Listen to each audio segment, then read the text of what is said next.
नमस्कार विद्यार्थी मित्रांनो, मी रोहित जाधव पुन्हा एकदा तुमच्या सगळ्यांचं स्वागत करतोय। तर आपण 1 जूनची जी गटकची पूर्वपरीक्षा आहे त्याला टार्गेट करून गणित बुद्धिमत्ताचे महत्त्वपूर्ण प्रश्न या ठिकाणी सॉल्व्ह करून घेतोय। तुम्हाला माहिती की आपल्याला पूर्वपरीक्षेमध्ये 20 प्रश्न येणार आहेत गणित बुद्धिमत्ताचे। त्यासाठी मग आपण हे प्रॅक्टिसचे क्वेश्चन्स तुमच्याकडनं करून घेतोय। तुम्हाला चॅप्टर वाईज पाहिजे आहेत, मिक्स पाहिजे आहेत, तुम्ही मला सांगा, त्यानुसार आपण सर्व क्वेश्चन घेऊयात। तर आज महत्त्वपूर्ण असे काही क्वेश्चन आणलेले आहेत मी। पहिला प्रश्न बघू शकता तुम्ही काय दिलेला आहे, दोन्ही भाषेमध्ये क्वेश्चन आहेत। तर फर्स्ट क्वेश्चन बघा, एका व्यक्तीचा मासिक पगार हा 13,500 रुपये आहे, म्हणजे महिन्याचा पगार 13,500 आहे आणि त्याचा खर्च 9,000 आहे। जर त्याचा पगार 14% व खर्च 7% ने वाढला तर त्याची बचत किती टक्क्याने वाढेल? मग आता याला सिंपल आपण एक लिहूयात, पगार आहे 13,500।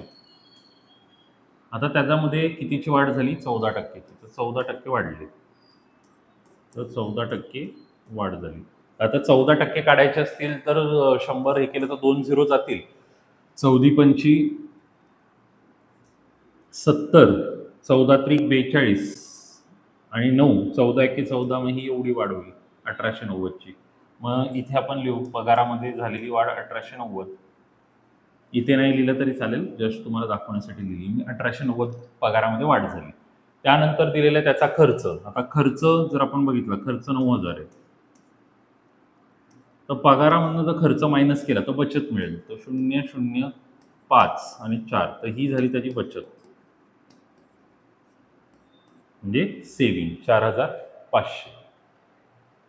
आता काय म्हटलेलं आहे की खर्च 7% ने वाढला, म्हणजे याच्यामध्ये 7% वाढतील। 9×7 = 63 डायरेक्ट येतं, म्हणजे 630। तर आता पगारात झालेली वाढ आणि खर्चात झालेली वाढ यांचा जर आपण गॅप घेतला, 0, 9तनं 3 गेले तुमचे 6 येतील, 8तनं 6 गेले 2 येतील, 1260। म्हणजे आधी तुमची बचत होत होती 4,500 आणि आता बचतमध्ये वाढ झालेली 1260। आता एवढी बचत होती असं नाहीये, एवढी वाढ झाली, कारण माझा पगार एवढ्याने वाढला आणि मी खर्चात एवढे रुपये वाढवले, तरी पण मग एवढे रुपये माझे एक्स्ट्राचे सेव्ह होत आहेत। मग आता सिंपल आहे, आपल्याला टक्केवारी विचारलेले आहे, तर 4,500 वरती 1260 रुपये वाढले तर 100 वर किती?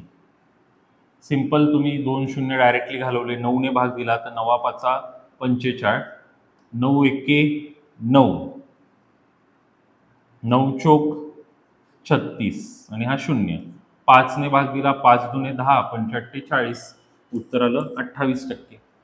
तर 28% एवढी बचतीमध्ये झालेली वाढ असेल। इन टर्म्स ऑफ पर्सेंटेज त्यांनी सांगितलेलं आहे, तर 28% हे आपलं उत्तर येणार। बघून घ्या, काय डाऊट असेल तर। सिंपल आहे, गट क च्या दृष्टिकोनातनं महत्त्वपूर्ण प्रश्न आहेत हे। चला नेक्स्ट क्वेश्चन करूयात आपण। ए आणि बी चे मासिक वेतन मिळून रुपये 40,000 आहे।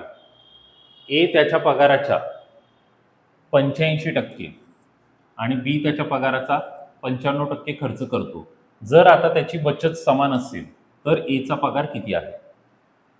तर आपल्याला दिलेलं आहे ए आणि बी चे मासिक वेतन मिळून 40,000 आहे, म्हणजे एचा जो पगार असेल आणि बीचा पगार असेल तो जर मिळवला तर टोटल किती होतं? 40,000।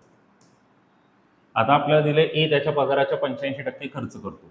आता ए ने जर 85% खर्च केले, 85% खर्च केले, तर मग 15% त्याची काय होईल? बचत, सेव्हिंग्स। आणि बी ने जर 95% खर्च केले तर मग त्याची बचत किती असेल? 5%। मग आपल्याला दिलेले ए त्याच्या पगाराच्या 85% खर्च करतो, बी 95% खर्च करतो। जर आता त्यांची बचत समान आहे, मग त्यांची ही बचत काय समान आहे सांगितले आपल्याला। मग असं येईल, ए चे 15% आणि बी चे 5% समान आहेत। मग त्यामुळे या ठिकाणी जर आपण बघितलं, 100 गेट कॅन्सल आणि एच्या खाली इकडे छेदात बी आला आणि इथे 5 आहे आणि 15 आहे। मग याला जर आपण बघितलं, 5×1 = 5 आणि 5×3 = 15, म्हणजे काय आला रेशो? 1:3चा. मग आता पगार दिलेला आहे 40. मग आपण असं म्हणू शकतो एचा पगार x आणि बीचा पगार 3x. मग x आणि 3x बरोबर 40, म्हणजेच 4x बरोबर 40,000. मग 4ने जर कट केलं तर एक्सचं उत्तर काय येईल? 10,000. म्हणजे याचा अर्थ एला पगार असेल 10,000 आणि बीचा जर पगार विचारला असता तर 30,000. 10,000 आणि 30,000 असं आपलं उत्तर येईल. बघून घ्या, सिंपल वेने तुम्हाला करून दाखवलेले गट क साठी इम्पॉर्टंट क्वेश्चन आहे. Percentage, average, time and work म्हणजे शेकडेवारी किंवा सरासरी, काळकाम यावर फोकस करावं लागेल. नफा तोटा हेच सगळे मेन चॅप्टर आहेत अरिथमॅटिकचे, त्यावरच क्वेश्चन परत परत येत राहतात.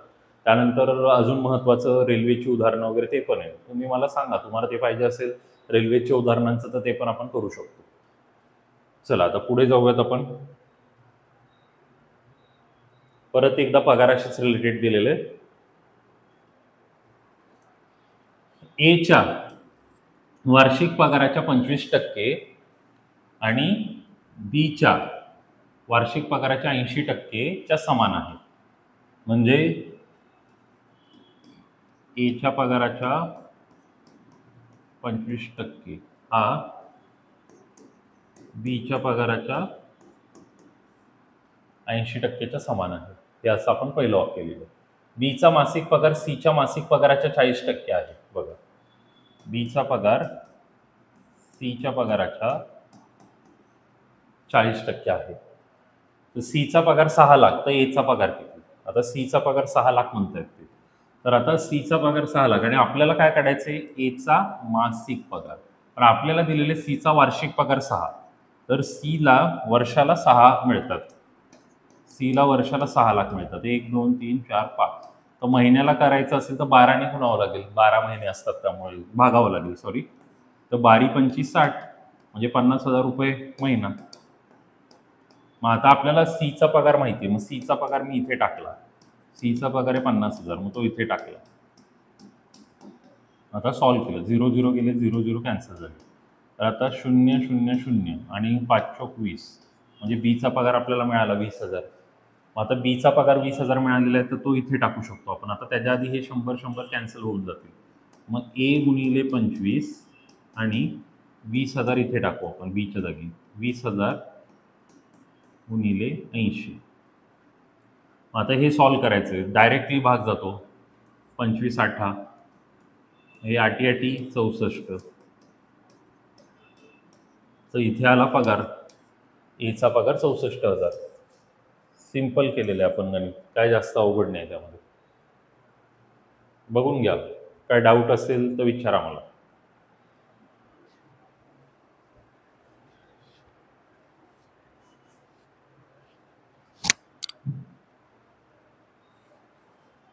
क्लिअर आहे?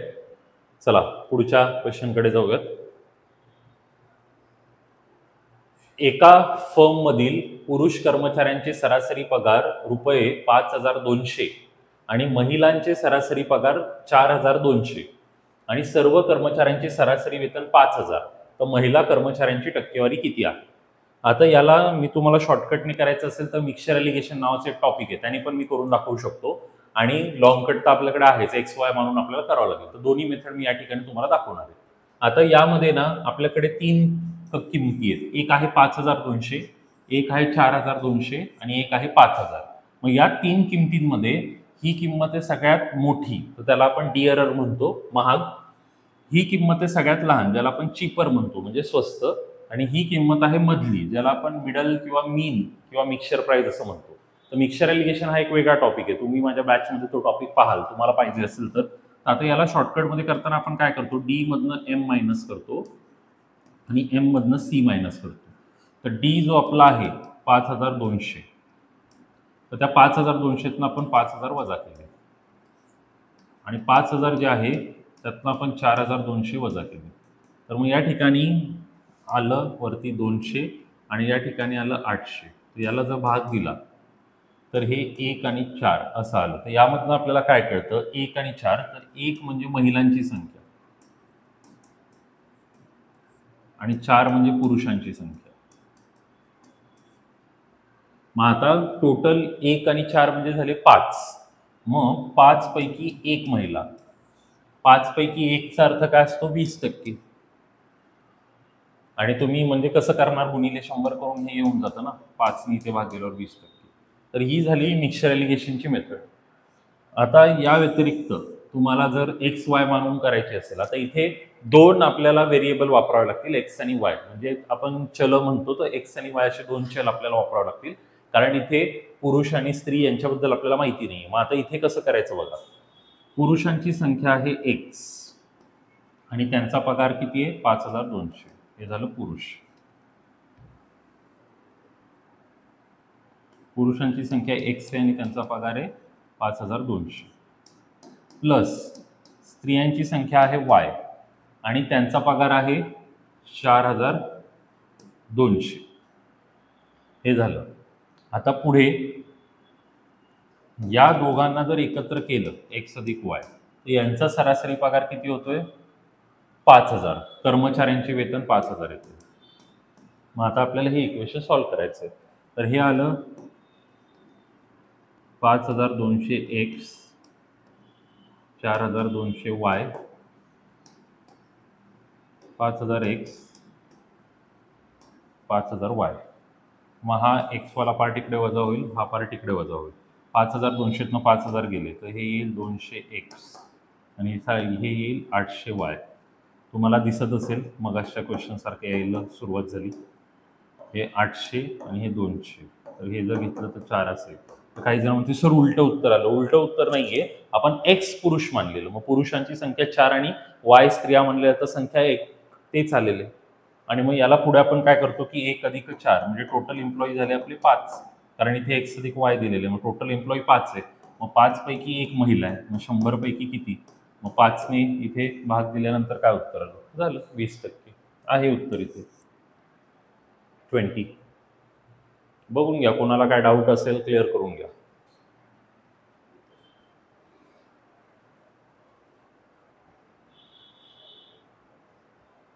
क्लिअर आहे सगळ्यांना. आता पुढे जाऊयात.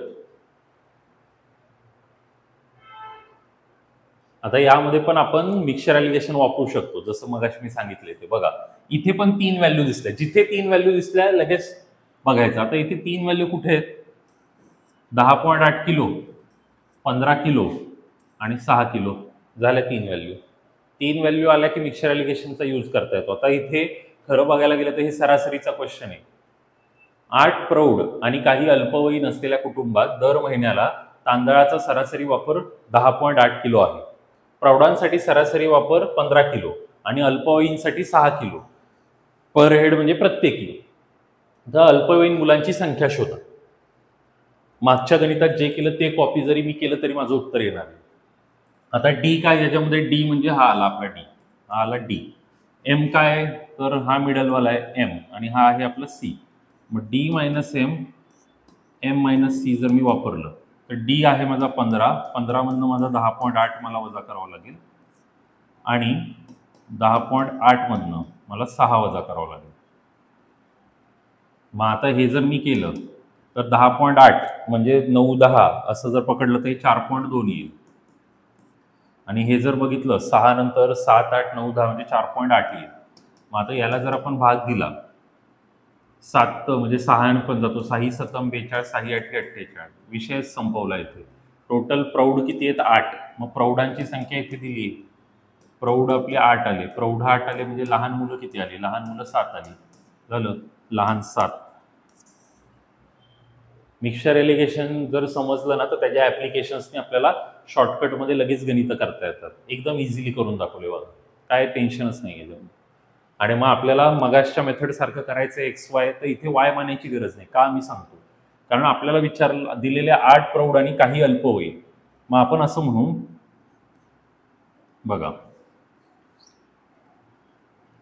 8 प्रौढ लोक आहेत, तर 8 प्रौढ लोक किती खातात दर महिन्याला. आता प्रौढांसाठी वापर 15 किलो आहे, मग यांच्यासाठी 15, 8 प्रौढांसाठी 15 प्लस अल्पवयीन पकडू एक्स, लहान मुलं, लहान मुलांसाठी किती आहे 6 आहे, मग एक्स साठी 6 बरोबर. तर आता हे किती आहेत 8 अधिक एक्स, कारण हे 8 म्हणजे काय झाले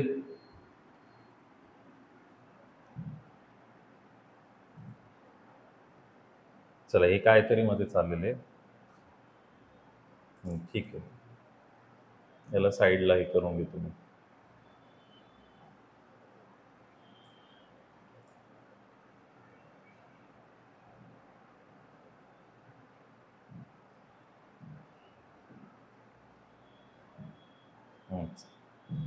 चला पुढे बघूयात आपण. तर आता हे मध्ये चाललेले ते राहू द्या, इकडे लक्ष द्या. तर हे 8 जे आहेत ते कोण आहेत, प्रौढ आहेत, आणि हे जे एक्स आहेत, हे जे एक्स आहेत ते कोण आहेत, लहान मुलं. मग हे 8 अधिक एक्स झाले आणि त्यांचा वापर किती आहे, 10.8. मग आता हे जर आपण सॉल्व्ह करायचं घेतलं तर हे आले 15 20 असे, हे आलं 6x, आणि इकडे सॉल्व्ह करायचं झालं तर हे 10.8 गुणिले 8 डायरेक्ट करून टाकू आपण. 8 64 आणि ते 6 येईल, आणि 8 1 8, आणि हे किती येऊन जाईल तुमचं, हे असे येईल बघा. 15 20 असे, हे 6x. मग आता आपल्याला कळतंय की हे इथे येऊन जाईल आणि हे इकडे जाईल. 120 मधनं 86.4 तुम्हाला घालवायचे, आणि 6.x मधनं तुम्हाला 10.8 घालवायचे. मग आता 120 मधनं 86.4 घालवले, इथे 10तनं 4 गेले 6, 9तनं 6 गेले 3, मग इथे 11तनं 8 गेले 3, ते 33.6 झाले. आणि मग 6x आणि हे जर करायचं झालं तर हे 7 8 9 10, म्हणजे हे 4.8x येते. मग यांनी याला तुम्हाला भागावं लागेल. मग आपल्याला पॉईंट तर आपण घालवू शकतो, डायरेक्ट 48ने भाग द्यायचा आहे, तर 48ने 8च्या पड्यामध्ये 6 कधी येतात तसं तुम्ही करू शकता. नाही तर 6ने जर भाग दिला तर 6 8 48, 6 पंचे 30, आणि हे 6 6 36, 8 7 56, हे झालं उत्तर 7 आलं. या पद्धतीने पण करू शकता, फक्त त्यामध्ये गुणाकार वगैरे करायला जरा थोडासा आपल्याला वेळ जाईल.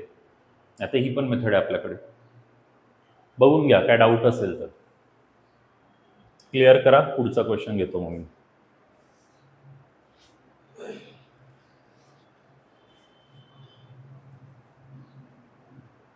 चला आता नेक्स्ट क्वेश्चन घेऊ आपण. एकदम भारी क्वेश्चन आहे. गट क मध्ये येईल तर काय सांगता येत नाही, पण ब ला तर फिक्स आहे. आता ब आणि क तर मिक्स त्यांनी केलं होतं, पण परत आता वेगळी केली परीक्षा. पण एखादा जर आलाच क्वेश्चन तर बघा, भारी क्वेश्चन आहे. एका वसतिगृहात 35 विद्यार्थी होते. विद्यार्थ्यांची संख्या 7ने वाढल्याने अन्नावरील खर्च दररोज 42ने वाढतो. तर विद्यार्थ्यांचा सरासरी खर्च 1ने कमी झाला, तर रोजच्या जेवणावर प्रारंभिक खर्च किती होता. एका वसतिगृहात 35 विद्यार्थी होते. हा पण आपण जर बघितलं तर सरासरीशी रिलेटेड क्वेश्चन आहे. तर 35 विद्यार्थी होते. विद्यार्थ्यांची संख्या 7ने वाढवल्याने अन्नावरील खर्च दररोज 42ने वाढतो, तर सरासरी 1ने कमी झाली. मग आपण सरासरी कसं काढतो, तर सरासरी, आता सरासरी आपण किती घेणार, सरासरीमध्ये आपण असं घेऊ एकूण खर्च, कारण आता जेवणाचा खर्चाचा हा क्वेश्चन आहे. तर सरासरी बरोबर एकूण खर्च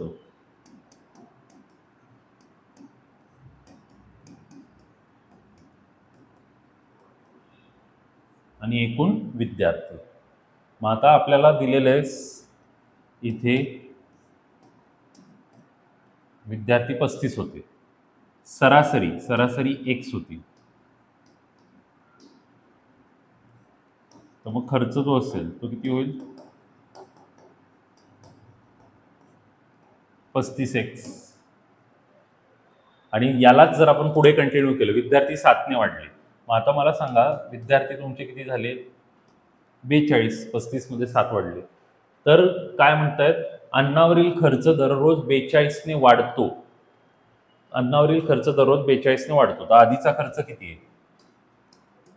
35x. तर याच्यामध्ये 42ने वाढ झाली. आणि आपल्याला एक दिलेलं आहे की तर विद्यार्थ्याचा सरासरी खर्च 1ने कमी होतो.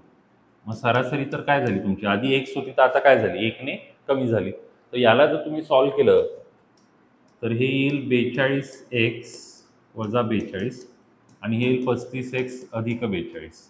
तर आता हा 42 तिकडे शिफ्ट झाला. तर काही जण म्हणतात 42 कट नाही होत, -42 तिकडे जाऊन प्लस होईल. आणि हा 35 जो आहे हा इकडे जर कट झाला तर हे झाले 7x, आणि हे झाले 84. तर 7ने तुम्ही इकडे भाग दिला तर 7 एके 7 आणि हे 7 दुनी असे येईल. 12×7 = 84 असतं. तर एक्सचं उत्तर आलेलं आहे. तर काही जण मग घाबरतील, माझं तर दिसत नाही उत्तर. पण आपल्याला विचारलं काय आहे, जेवणावर प्रारंभिक खर्च किती होता, म्हणून मी हा मुद्दा इथे लिहिलाय बघा, 35x वाला. मग आता हे 35 जसे आणि एक्सच्या जागी काय टाकणार तुम्ही, जे आलेलं उत्तर आहे 12. मग 12×5 = 60, 12×3 = 36 आणि 6 = 42. किती आला खर्च? 420 रुपये. मग आपल्याला जर थोडंसं प्लॅनिंग जातात का अशा मोठ्या क्वेश्चनमध्ये कधी कधी इश्यू होतो, तर मग थोडंसं आपण डोकं काय वापरू, इथे 35 दिले, इथे 42 दिले, इथे 7 दिलेलं आहे, म्हणजे नॉर्मली 7च्या पाड्यात असलेली संख्या उत्तर असण्याची शक्यता आहे. आता 400 तर काय 7च्या पाड्यात येत नाही. आता ह्याला 7ने भाग लागतो का, 7×5 = 35, 7 सखम 42 आणि मग हे पण नाही, मग हे पण गेलं. याला 7ने भाग लागतो का, 7 सखम 42 नाही लागत, 7ने भाग जाणार हाच आहे 420. म्हणजे दरवेळेसच ते उत्तर येईल असं मी म्हणत नाहीये, पण ट्राय तर करायला लागेल आपल्याला. आता बघा, मी ऑप्शनने सांगतो तुम्हाला ऑप्शनने कसं करायचं. तर ऑप्शनने कसं करायचं ते बघा. ऑप्शनने करत असताना मग आता मी काय करणार, पहिले 7च्या पाड्यातला कुठला ऑप्शन आहे तो बघितला, तर 7च्या पाड्यामध्ये मला हा सापडला. तर या ऑप्शनला मी पहिले ट्राय करलो. तर मी काय केलं, 720ला आता 35 विद्यार्थी होते, तर 35ने भाग लावणार. तर 35ने भाग लावायचं, तर 7ने भाग दिला, 7×5 = 35 आणि 7 सखम 42 आणि 5ने इकडे भाग दिला तर 12, म्हणजे 12 रुपये खर्च येत होता. त्यानंतर ते म्हटले खर्च 42ने वाढला. मग 420 मध्ये 42 वाढवले, तर 420 मध्ये 42 वाढवले म्हणजे 30, 40, 50, 60 आणि 2 462 रुपये. आणि आता लोक किती झाली, मुलं 7ने वाढली, 35 मध्ये 7 वाढवले 42 आले. मग इथे आलं 42 एके 42 आणि मग हे 4 राहतील, मग परत 42 एके 42 म्हणजे 11. मग सरासरी 12 होती ती 11 झाली, म्हणजे 1ने कमी झाली. मग झालं, त्यांनी सांगितलेलं तसं फॉलो झालं. तर हे काय असतं की क्रॉस व्हेरिफिकेशन. मग तुम्ही असं पण करू शकता, कारण खूप सारे मुलं एकच प्रश्न म्हणणार की सर हे इक्वेशन बनवणं आमच्या काय बसची बात नाही, आम्हाला नाही येत. मग नाही येत तर मग तुम्ही असं ऑप्शननी करा. ज्याला करायचं तो कसंही करू शकतो, फक्त प्रॉपर डोकं वापरून आपल्याला करायचं. तर असे खूप भारी भारी क्वेश्चन आपल्याला घेऊन यायचे, फक्त तुमचा रिस्पॉन्स पाहिजे. आता अजून एक क्वेश्चन मी घेणार आहे याच्यामध्ये, एका स्टुडंटने पाठवलेलं आहे कमेंटमध्ये, मला सांगितलं की सर हा क्वेश्चन घेता, तो एक क्वेश्चन आपण करून घेऊ. चला एकच मिनिट, तो पण एक क्वेश्चन आहे माझ्याकडे.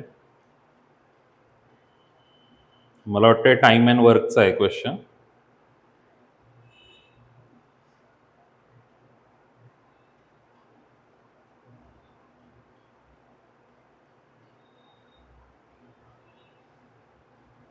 बघा,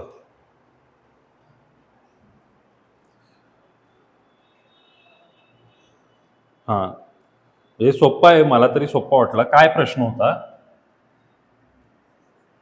ए एक काम 20 दिवसात करतो, बी तेच काम 30 दिवसात करतो आणि सी 60 दिवसात करतो. ती आपली टेक्निक जी आहे त्यानुसारच कॉल करणार आहे मी. तर हे आहेत त्यांचे डेज. आणि काय म्हटलंय क्वेश्चनमध्ये, इन हाऊ मेनी डेज, म्हणजे ए हा किती दिवसात काम करेल जर त्याला if he assisted by B and C on every 3rd day. हां, तर त्यांनी काय म्हटलेलं आहे की हे काम किती दिवसात पूर्ण होईल जर प्रत्येक तिसऱ्या दिवशी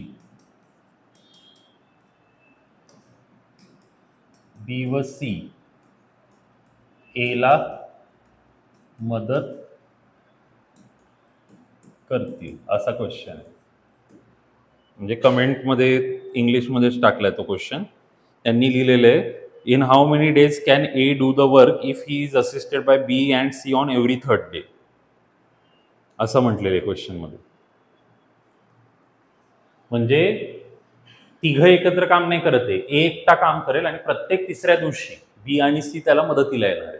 मग आता आपण पहिलं काय केलं, दिवस लिहून घेतले 20, 30, 60. आता या सगळ्यांच्या पाड्यात येणारी संख्या आहे 60. मग हे 60 म्हणजे आपण काम पकडणार, याला आपण वर्क म्हणतो किंवा काम. मग आता 20 त्रिक 60, मग ह्याला आपण म्हणतो पर डे, म्हणजे पर डे किती काम होईल. आता कॉमन सेन्स आहे की 20 दिवसामध्ये 60 काम करतोय म्हणजे पर डे 3, 30 दुने 60 आणि 60 एके 60. तर आता हे जर एकत्र काम जर करत असते तर कितीचं काम झालं असतं? 6चं. पण एकत्र काम करतायत असं दिलं नाही. त्यांनी काय म्हटले, पहिल्या दिवशी first day, second day, third day. तर पहिल्या दिवशी फक्त ए काम करतो, दुसऱ्या दिवशी ए काम करतो, तिसऱ्या दिवशी ए, बी आणि सी असे काम करतात, असं दिलं. मग आता पहिल्या दिवशी फक्त ए काम करतो तर कितीचं काम झालं? 3चं. दुसऱ्या दिवशी फक्त ए काम करतो तर 3चं. तिसऱ्या दिवशी तिघं करतात तर कितीचं काम झालं? 6चं. मग आता सेम चौथा दिवस, 5वा दिवस, 6वा दिवस, मग परत हेच लागू होईल. 3, 3, 6. परत तेच लागू होईल. 3, 3, 6. बरोबर. म्हणजे इथून आपल्याला एक आयडिया काय घ्यायची, तर हे 3, 3, 6 आणि 6, 12. म्हणजे 3 दिवसामध्ये किती काम होत आहे? 12चं काम होतं. तर आता पुढच्या 3 दिवसामध्ये परत 12चं काम होईल, त्याच्या पुढच्या 3 दिवसात परत 12चं काम होईल. म्हणजे आपल्याला एक गोष्ट कळली की 3 दिवसाचं जे सायकल आहे त्या 3 दिवसाच्या सायकलमध्ये 12चं काम कम्प्लीट होते आणि आपल्याला कम्प्लीट करून घ्यायचे 60चं काम. मग आता 60चं काम कम्प्लीट करून घ्यायला किती दिवस, हा प्रश्न आहे. तर मग आता आपण जर बघितलं, 3ने इथे भाग दिला, 3 चोक 12 आणि 4ने इकडे भाग दिला तर 15 चोक 60 झालं. उत्तर येईल 15 दिवस. 15 डेज मध्ये हे काम कम्प्लीट होईल. आणि जर डायरेक्ट प्रश्न असता की तिघं मिळून किती दिवसात काम करतील, तर साधे, तिघांचं मिळून काम आहे 6 आणि 60चं काम आहे 10 दिवसात संपेल. पण इथे कसं होतं, ए आणि बी म्हणजे फक्त ए काम करतो पहिल्या दिवशी, दुसऱ्या दिवशी पण ए काम करतो, तिसऱ्या दिवशी बी आणि सी त्याला मदत करतात आणि असं करून मग त्यांचं हे काम 15 दिवसात संपतं. तर असे खूप भारी भारी क्वेश्चन आहेत. तुम्हाला मी तेच म्हणतोय, कमेंटमध्ये तुम्ही कुठल्याही पुस्तकातला, कुठल्याही परीक्षेतला अवघड कसाही प्रश्न आणून टाका, इथे येऊन सॉल्व्ह करून दाखवा. तर त्या मुलाने कमेंटमध्ये टाकलं होतं, त्याला त्याचं उत्तर मिळालं. तुम्ही पण तसे कमेंटला टाका किंवा डिस्क्रिप्शनमध्ये आपल्या नंबर असतो, तर तुम्ही व्हॉट्सॲपला पण क्वेश्चन पाठवू शकता, डायरेक्ट फोटो. तुम्ही फोटो पाठवा क्वेश्चनचा, डायरेक्ट असं लेक्चरच्या शेवटी मी तुमच्याकडनं सॉल्व्ह करून घेतो. कोणच उत्तर देत नाहीये, सगळे घाबरलेत, गुगलला पण उत्तर येत नाहीये, मी आहे उभा, मी देतो उत्तर. कारण मला माहिती आहे काही ठिकाणी तुम्ही खूप जणांना व्हॉट्सॲपवर इथे तिकडे प्रश्न पाठवले असतील, कोणी रिप्लाय दिला नसेल, येत नसेल तर नाही रिप्लाय देत, मी देईन. मग अशी ही सिरीज जर कंटिन्यू करायची असेल तर तुमचा रिस्पॉन्स खूप गरजेचा आहे. तर आजचं सेशन मग संपूयात इथे. चला भेटूयात नंतर मग. धन्यवाद.